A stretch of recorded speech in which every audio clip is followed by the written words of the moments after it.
I think most every Christian who has been redeemed from their sin and set apart for the glory of God, in some way wants to make a difference. In some way wants to make a mark in the world for the glory of God. I mean, I think it's inbred in all of us that we want to make some difference, most of us. Now, there's some, I will grant you, don't seem to me they just want to exist. But most people, I believe, want to make a difference. They want to make a mark on the world. Athletes will do that. Right? They want to make a mark on their sport, whatever they're doing. They want to set records like, Tom Brady will be 94, still playing for the Bucs, and set a record for, great-grandfathers playing football or something. LeBron James will set the scoring record for the NBA this year. Musicians want to leave lasting music for the ages that will be appreciated in generations to come. Lawmakers want to leave meaningful legislation as they serve in Congress. Authors want to leave classics that will be read for generations. Parents want to leave children that will leave a legacy behind them. Entrepreneurs want to leave businesses that will last and employ people for generations ahead. Followers of Jesus want to leave a mark on the world for the gospel, making a difference for the glory of God. And we're studying people, obviously, who made a difference. And these were normal people, everyday people that Jesus took and fashioned them into men that literally turned the world, as was said in the early part of the church, upside down for Jesus Christ. Now, having said that, I read a comment that sparked my imagination. And the comment is this: when you seek to make a mark in this world, watch out for people with erasers. That is so true. It's been the case throughout biblical history. Abel had Cain. Joseph had his brothers. Job had his critical friends. Moses had Pharaoh. David had Goliath. Elijah had Jezebel. Hezekiah had Sennacherib. Nehemiah had three of them, Sanballat, Tobiah, and Geshem. Jesus had the religious leaders, as we've seen in the book of Mark, who were seeking to erase not only his teaching, but to seek to erase him from even existence. And yet Jesus took these men, carpenters and tax collectors and men from different types of backgrounds, fashioned them together and turned them into a force that made a difference in the world. And what we're studying is how he did that. And so we're going to look at two more this morning. Two men that made a difference in this world. The first one I want you to think about is Thomas. Okay, Thomas is mentioned here in John 11. We'll get to that in a minute. He's mentioned in the list in Mark 3. This is kind of flying out of our study of Mark chapter 3, and I want you to appreciate each one of these men as we march on. After the Christmas series, we'll march on through our exposition of Mark. And actually, in our Christmas series, we're going to be doing Mark 2, but we're jumping ahead to Mark 13, then we're jumping back, okay? So when we get to Mark 12, we'll jump over to do 14. I'll explain that to you later. Thomas. When you hear Thomas, what's the first word, if you're a Bible person, what's the first word that comes to your mind? Doubting. How would you like that? If I said Nathan Purcell, doubting, that would be just a horrific moniker on your life, wouldn't it? But that's kind of what we think of him as, the doubting. Is it fair? Don't nod or do anything. Just, play it straight. Is it fair? Now, what we know is he's listed in the same group as each one of these three. Remember, there's three groups of four with the same leader of each group. Philip's the leader of this group. He's always listed with Matthew and Bartholomew. His name, Didymi, means twin. That's why he was called twin, because that's what his name is. It seems that Matthew was a twin. So he had a twin. We don't know if it was a twin brother or twin sister. We know he was a twin. Now, what do you know about twins? I could ask Noah and Joshua to come up here and give testimony what it's like to be a twin. But twins learn to share everything. I say most things because Noah's engaged. So, but you share, most things, right? Weird things happen. You know each other better than anybody else does, right? And you have someone that's like you in so many ways. A number of years ago, there was twin girls in our church that were identical. All right? So it's always weird to tell identical twins apart. They can fool with you. But what was interesting is a girl in our church marrying a guy in our church, and I didn't know until they got engaged that he was an identical twin. So there was an identical twin marrying an identical twin. And that made it very interesting in the rehearsal. At the wedding, I could tell them apart by what they were wearing, right? But at the rehearsal, they don't know what it was like, but we do know that he was a twin, kind of made him unique. What do we know about this man? What are his tendencies? What was he like? Well, John 11. I want to tell you the story of John 10 and John 11. In John 10, Jesus is in Jerusalem. And when he's in Jerusalem, and you might remember, he gives this good shepherd statement. I am the good shepherd. The good shepherd comes to lay down his life for his sheep. He talks about what that means. He says, I'm the door to the sheepfold. Before me, people have come and tried to rob, but I have come that people would have life and have it abundantly. And I'm going to lay down my life for my sheep. And there's people among the Jews who are getting upset about it. And they were saying, basically, they're saying, this guy's insane. He's got a demon. You see that in chapter 10 in verse 19 and 20. I mean, this guy's off his rocker. And so Jesus, a couple days later, stands up and he makes this declaration. Listen, my sheep hear my voice and they follow me. And I give unto them what? Eternal life. And no one can pluck them out of my hand. And no one can pluck them out of my Father's hand. And he's greater than I am. As a matter of fact, I and my Father are one, and they want to kill him. And Jesus says, what do you want to kill me for? The good works I've done, like the works from the Father. He says, no, not for good works, but because you call God your Father, making yourself equal. We don't believe you're God. And they go to stone him, and he disappears. I don't know how that works. Just walks through the middle of them, and he's gone. Now they go over the River Jordan, around the other side of the River Jordan, kind of safety area, right? People from Jerusalem, that's quite a trip. If you've been there, you know you have to go all the way down the mountain, all the way down to Jordan, and you go across in that area. And so they're there, and they're doing some, fellowshipping and getting together. And the word comes to them that Lazarus was sick. Real good friend of Jesus. You might remember the names of his sisters, Mary and Martha. So the word comes he's sick. And the disciples know him well. They're in Bethany, which is just a little suburb of Jerusalem. And Jesus says, well, don't worry about it. This illness is not for death. This illness is for my glory. And so everyone takes a deep breath. But what invariably happens is Lazarus dies. And so the word comes back to him, Lazarus is dead. And so Jesus decides, well, we better go up and see. Now, Jesus knows he's going to go and raise him from the dead. No one else has that knowledge yet. And so he's going to go there, and watch this. Watch the response of the disciples. Last time they were in Jerusalem, they wanted to kill Jesus, okay? And so Jesus said, let's go to Judea again.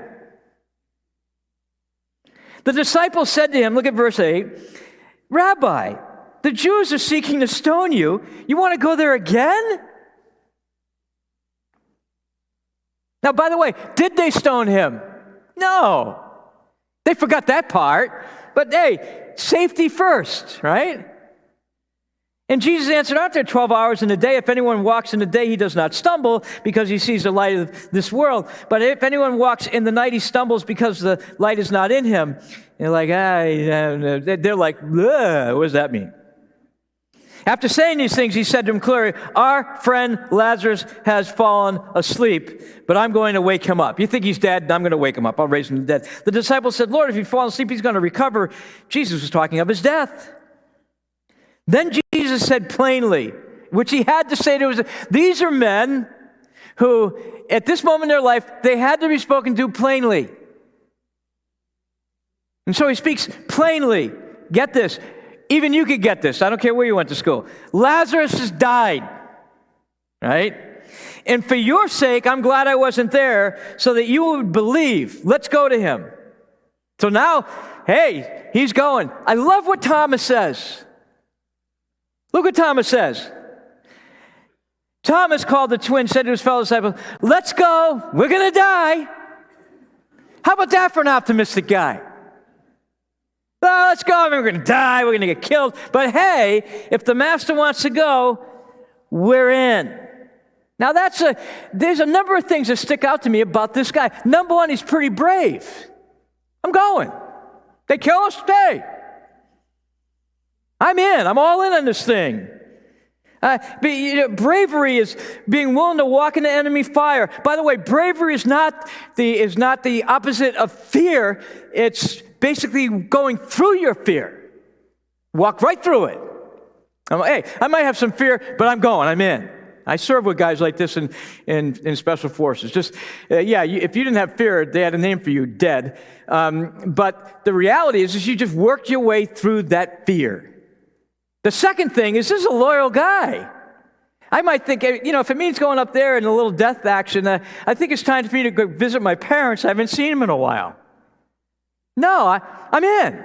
I'm going. Great loyalty. He wouldn't let Jesus go alone. I love that. But I also know he's a little bit cynical, isn't he? By the way, where have they gone so far where they've been killed? Nowhere.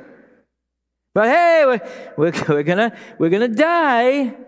Kind of a cynic, right? I don't see this working out well. You know anyone like that? No matter what you bring up, I don't see this working out well. By the way, cynics don't think they're negative. They say I'm being realistic. Anyone like that? I'm not cynical. I'm just being realistic. I mean, we got to deal with the facts here, In the name of realism, they pour cold water all over the place in life. They mean well. I think they mean well. They care deeply. They just struggle with doubt. And by the way, they go to Bethany. How's it work out? He raises Lazarus from the dead, right?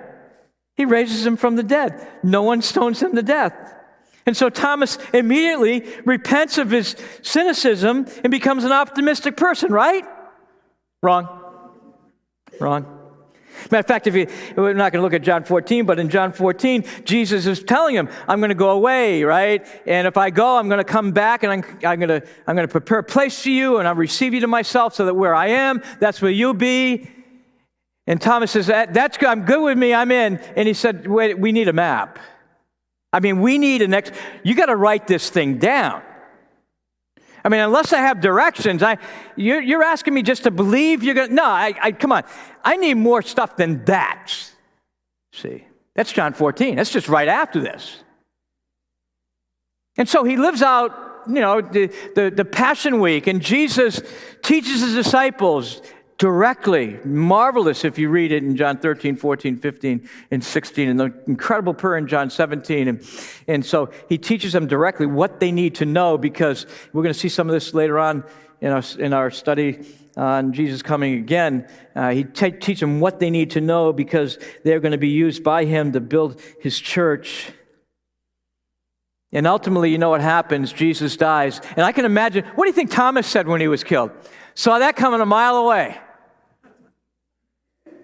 Knew that was going to happen, right? Now, by the way, they should have known it was going to happen. Jesus said it over and over and over again. But what they didn't get was that he said, I will be taken by the hands of wicked men and crucified, and I will, what? Rise what? Again. You can't keep life dead. I am life incarnate. I will rise again. But they didn't get that. So he's dead. Now, you know what happens. John runs down to some woman come and say, hey, we've been there. The body, it's not there. We don't know what's happened to it. And John and Peter run down the grave. You remember that, right? They run down to the grave as fast as they can. They look. They see he's not there. Yeah, he's not there.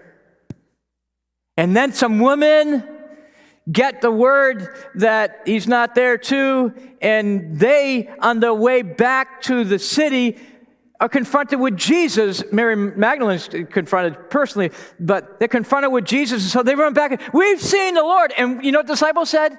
Right. Delirious woman. Right.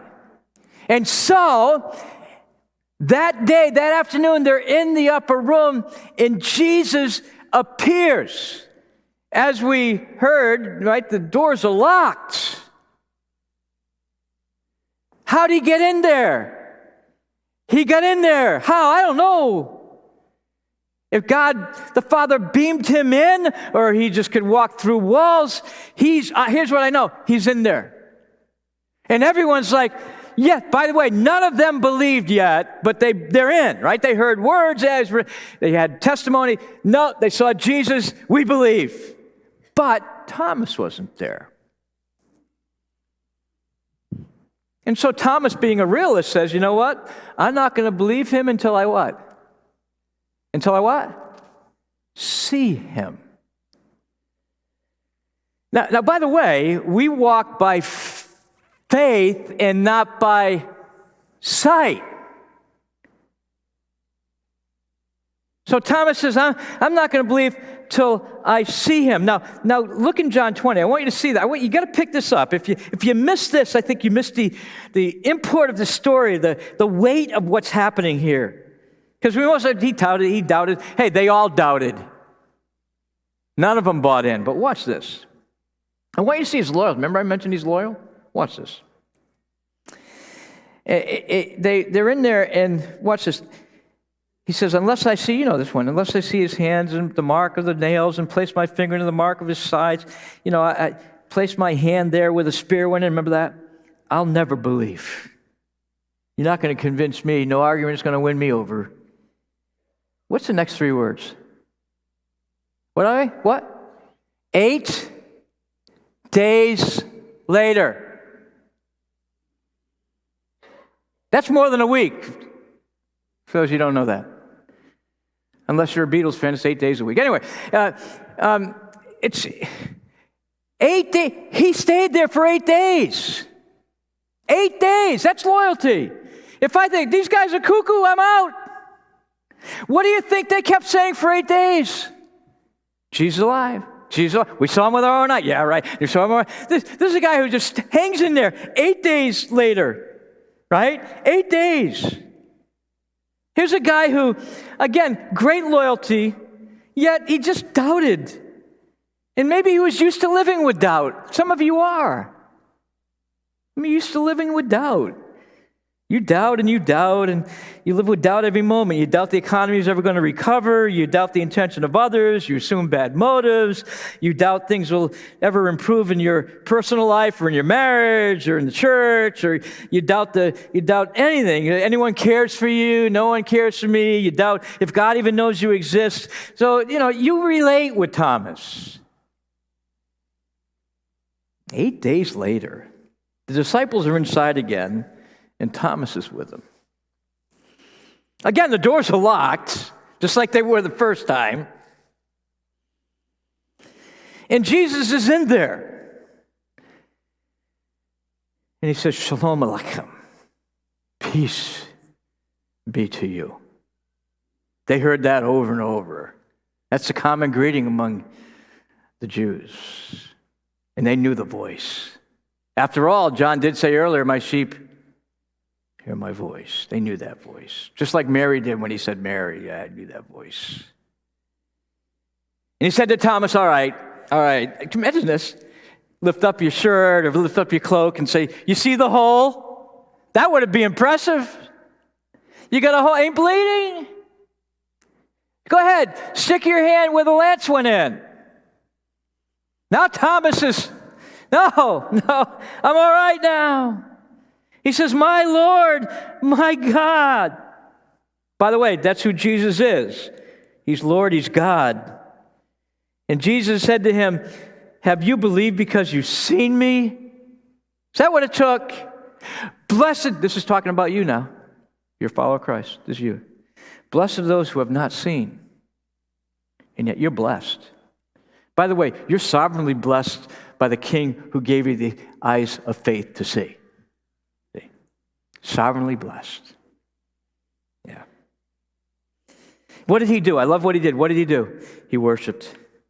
He worshiped my Lord and my God. He's sincere. He hung in there with the disciples. He was looking, but he couldn't believe. He wasn't ready. He needed to see Jesus, and Jesus appeared to him. And by the way, what do we know about Thomas after? Well, Not a whole lot. Not in the book of Acts. You don't see anything. Tradition tells us that Thomas preached the gospel all over India. He was martyred on Mount Malapar. He was pierced by a lance when he was praying. Isn't that appropriate? I mean, the one who needed to see the lance mark in the Savior was pierced by a lance and went home to be with the Lord. And so it's good to know that Jesus uses people like that. That may be you a little bit, a little cynical, a little doubting. The Lord uses people like that. That's good. Now let's talk about Matthew a little bit. Remember we talked about Matthew back in Mark. Go back to the book of Mark. And let's go back to Mark 2. You might remember we spent some time on this in our exposition earlier on the call of Matthew or Levi.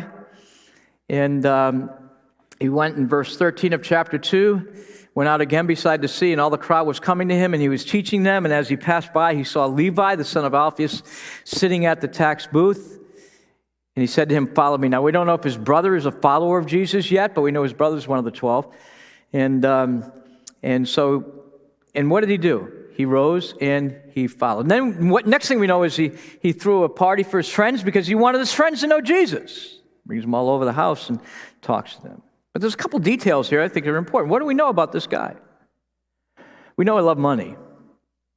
By the way, the love of money is a root of what? All kinds of evil. You can't love God and money. By the way, Jesus said that. You can't love them both. And here's a guy who just kind of fell in love with money, lived for money. We know that because of, and I'll explain that to you in a little bit, because of what he had done. He was a tax collector. A tax collector. Now, think about this for a minute. When you wanted to say something negative to someone about their character, oh, they're just a tax collector. As a matter of fact, there was a special category of sinners, and it was this: tax collector. That's you. You're the worst of the worst. I mean, as a matter of fact, you might remember in Matthew 21, he says, "Truly, truly, I say, tax collectors and prostitutes." That's like bad, right? Like just defining the worst of sin. As a matter of fact, you might remember in the temple, a guy's praying, and he says, "Lord, I thank you that I'm not what? A tax collector like that guy." They're the worst of the worst. As a matter of fact, when you discipline someone in the church, you treat them like what? A tax collector, outcast, rejected. That's Matthew. Why? Because of what you had to do to become a tax collector. You're in the midst of people who hate this infringement upon their freedom from Rome. And this is an outside force that's controlling them and telling them everything to do. And they didn't like it one bit. As a matter of fact, on Team Jesus, we already have zealots who are just the opposite. They're zealous against this infringing force. And so here, look what happens here. In there he says, to this tax collector, he's sitting by the booth. What's that mean? Well, there were different types of tax collectors. Some tax collectors would get the right from the Romans to collect taxes, but they didn't want to be in the booth because it was an embarrassment. And so it was like a franchise. They owned a franchise, and they get some kids to run around with hats on and collect the money. But not Matthew. He ain't going to pay anyone. He wants all the money for himself. So he's working the booth because he doesn't want to give up any money. So this is a selfish tax collector. He don't want to give up a nickel. So he's tight. He's an outcast. Here's another thing. What was his name? Verse 13, he went out, right? And he's talking, watch this, he went out beside the sea, and all the crowd was coming to him, and he was teaching them, and he passed by, he saw what? What? What's Levi? That's a priestly name. Here's a guy who's growing up in a priestly caste family, the tribe of Levi. I mean, I think the family has like idea, this kid's going to be a priest someday. He's going to be serving the Lord, and he leaves all of that. So he's rejected by his family. There's a brother who's a zealot.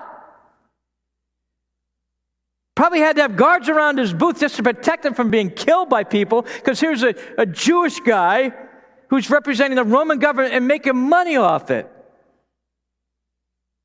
But something's happening inside of him we can't see. Hearing about Jesus, something's going on, right?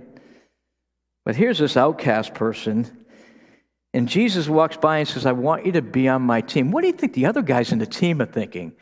Get out of Dodge. You can't call him. He's a traitor. If he's on the team, people are going to think, what do you call a guy like that to be on the team? That's about what they said, because when Jesus went to his house and was sharing with his friends, they were, what kind of guy's going to go in with people like that? So here's the debauched guy living for money, and Jesus changes him to use him in an incredible way. What did he need to learn? Well, here's what he needed to learn. He needed to leave everything to follow Jesus. That's what he needed to learn.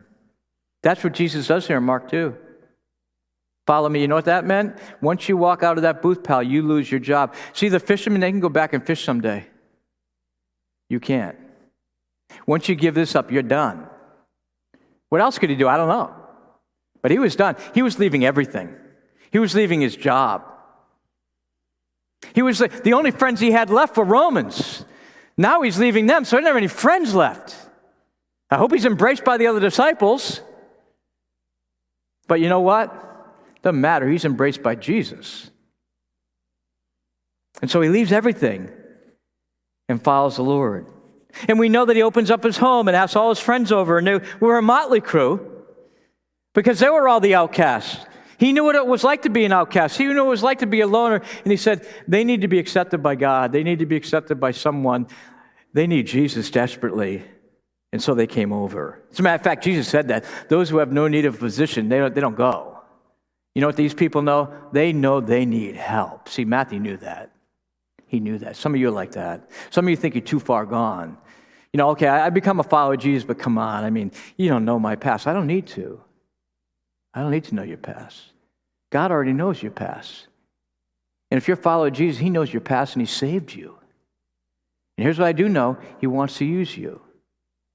He wants to use you. But what's it going to take? Everything. That's all. By the way, if it's you, that ain't much. Right? Because we ain't much. He's everything. Isn't he? He's everything. And so what do? You die to yourself, you pick up the cross, and you follow him. And he will use you. You know what? That's what he did with Matthew. He used Matthew. I mean, think of it.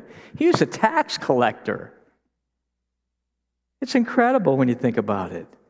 According to church tradition, he ministered in Palestine for a number of years. Then he went to Persia. Then he went to Ethiopia. And by the way, when he was in Ethiopia, you can read McBurney's book. It's marvelous. He did so much research on the 12 apostles. When he was in Ethiopia, the king became jealous of Matthew's ministry, had him arrested, and soaked him in dolphin oil, poured on brimstone and asphalt, and lit him on fire and watched him burn for hours to death.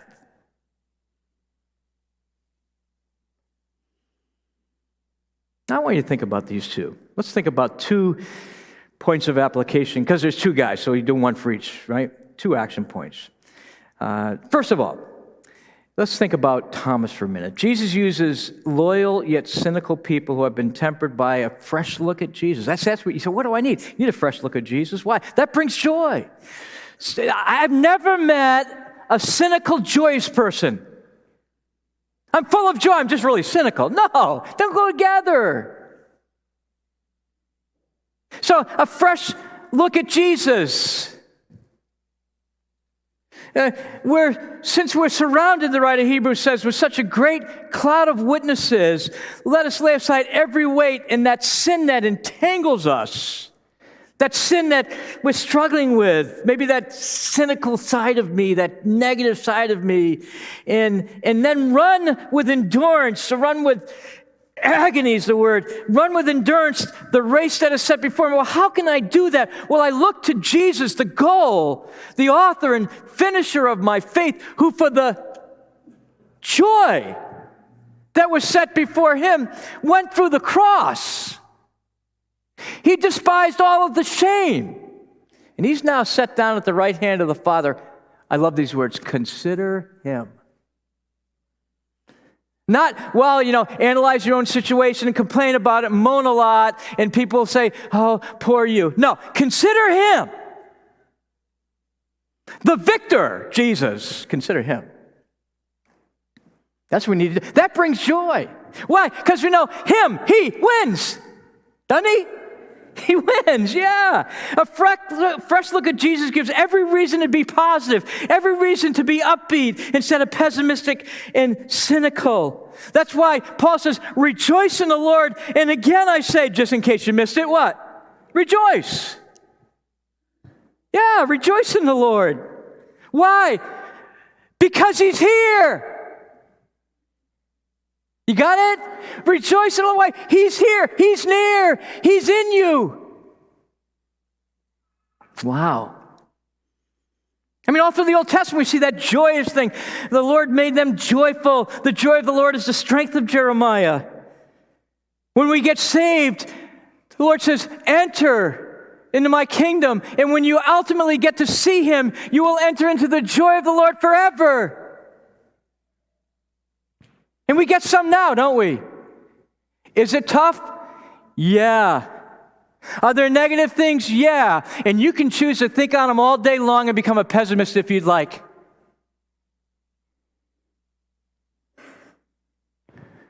But Jesus says, think on different things. Paul says, think on things that are of good report. If there be any praise, if there be any virtue, think on these things. So what are you going to think about? See, if you're the pessimistic, cynical person, you have reasons. You can say, well, Bill, don't you realize? Yeah, I realize I live in the same joint that you live in. But just like you, Jesus is Lord of this place. Jesus is coming back. Jesus is using things now. He's the sovereign who sets rules up. He takes them down. He's the one who does his will in heaven and does it on earth. That should give you just a itty bit of joy, shouldn't it? And couldn't we all use just a little bit of it today? You say, yeah, but my house was worth a lot more yesterday than it is today.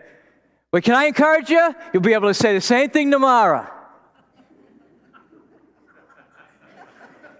But listen, my citizenship is in heaven. And so is in yours, you're a follower of Christ. Think about that. That'll give you some joy, won't it? Yeah. And so, fresh look at Jesus, fresh look of reality, right? I mean, do you think that Jesus was a joy to be around? Some of you are like, I don't know about that. I mean, it's a little convicting to be around God a lot, you know. He's the embodiment of joy. Yeah. I mean, at his birth, the angel says, behold, I bring you good tidings of bad days to come. No, I bring you good tidings of what? Great joy. Why? Jesus is in the house. That should bring you some joy. And he said, I will never leave you. And I will never what? Forsake. You mean God's going to be with me the whole time? Yes. Well, that'll give me some joy. Okay, I already knew that. That could give me some joy. Yeah. Again, I'm not saying there's not serious things going on and serious issues, but a fresh look at Jesus is going to give you a little bit of joy. And then, secondly, Jesus uses exploitive and selfish people. By the way, not people who are still exploitive and selfish, okay? Let's get that. He changes people. Changes people, doesn't he? He likes to do that. I don't know what you've done, who you've wronged, who you owe, who you've bilked out of money, how deeply you've sinned. I don't need to know that. I do know that the call of God on Jesus was to come and to die for all of my sin. And then Jesus said, I will forgive you all of your sin. And he will change you. I told you before, you don't change yourself. I can't change myself any more than I can change you. God changes me. I need to yield myself completely to him with a heart open to do his will and say, God, without you, I can't do it. Change me for your glory. And by the way, that's a prayer right down Broadway with God. He'll do that. We all with unveiled face, beholding in a mirror the glory of the Lord, are being changed bit by bit. How? By the Spirit of the Lord. He's changing you. You can come kicking and screaming if you like, but He's going to change you. He wins. Right? He wins.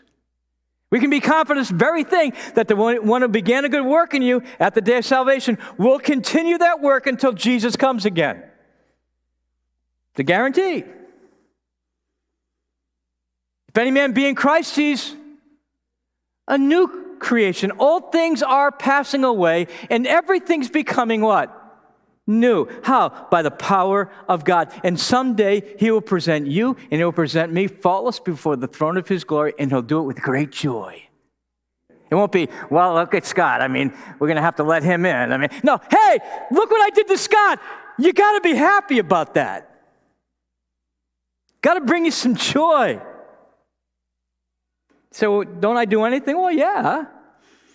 I love what Paul says in Philippians 2. Therefore, my beloved, as you have always obeyed, so now not only is in my presence, but much more that I'm not there now, work out your own salvation with fear and trembling. Is it work? Yeah. Is it work to deny yourself? Yes. Is it work to say no to yourself? Yes. Is it difficult? Yes. In fact, it's impossible if it weren't for God. So Paul says this, but remember, it's God who works in you. It's God who works in you both to will and to do of His good pleasure. See, you say, we call this grace-driven effort, don't we? That I give effort in my walk with Christ because of all that I've received in Christ, because of what He's done for me, I give everything to Him. And by the way, you say, wow, aren't you amazing? Hey, listen. It will be worth it all someday when I see Jesus. Maybe not now. Who cares? You think the apostles were all worth it during their lifetime? 10 out of 11 of them were killed for their faith, and the one who wasn't was exiled. But it was worth it all. Paul, ultimately beheaded for his faith, says this, therefore, my beloved brethren, be steadfast, be immovable, always abound in the work of the Lord. Why? Because we know our labor is not in vain in the Lord. Could you illustrate it for me? No, probably not. But there is a reading I came across a while ago that really helped me at least visualize a little bit my Christian walk. So I'm going to read it to you, and then the worship team is going to come up and close us. Let me read it. At first, I saw God as my observer, my judge, keeping track of the things I did wrong, as to know whether I merited heaven or hell when I died. He was out there sort of like a president. I recognized his picture when I saw it, but I didn't really know him. But later on, when I met Jesus, it seemed as though life were rather like a bike ride. But it was a tandem bike, and I noticed that Jesus was in the back helping me pedal. I don't know just when it was that he suggested maybe it'd be a good idea for me to be in the front. And life hasn't been the same since. When I had control, I knew the way. It was rather boring and predictable. The shortest distance between 2 points, that's the way to go. But when he took the lead, he knew delightful long cuts over mountains, through rocky places at breakneck speeds. It was all I could do to hang on. Even though it looked like madness, he said, pedal. I was worried, I was anxious, and I asked, where are you taking me? He didn't answer. And I started to learn to trust. I forgot my life and entered into the adventure. When I'd say I'm scared, he'd lean back, touch my hand. He took me to people with gifts I needed, gifts of acceptance and joy. They gave me gifts to take on my journey, my Lord's and mine. And when we were off again, he said, give the gifts away. They're too much baggage, too much weight. So I did. I gave them away to people we met. I found that in giving, I received. And still our burden was light. I did not trust him at first in control of my life. I thought he'd wreck it. But he knows bike secrets. He knows how to bend to take sharp corners. He knows how to jump to clear high rocks. He knows how to fly to short and scary passages. And I'm learning to shut up and pedal in the strangest places. And I'm beginning to enjoy the view and the cool breeze in my face with my delightful constant companion, Jesus. And just when I'm sure I can't do it anymore, he just smiles and says,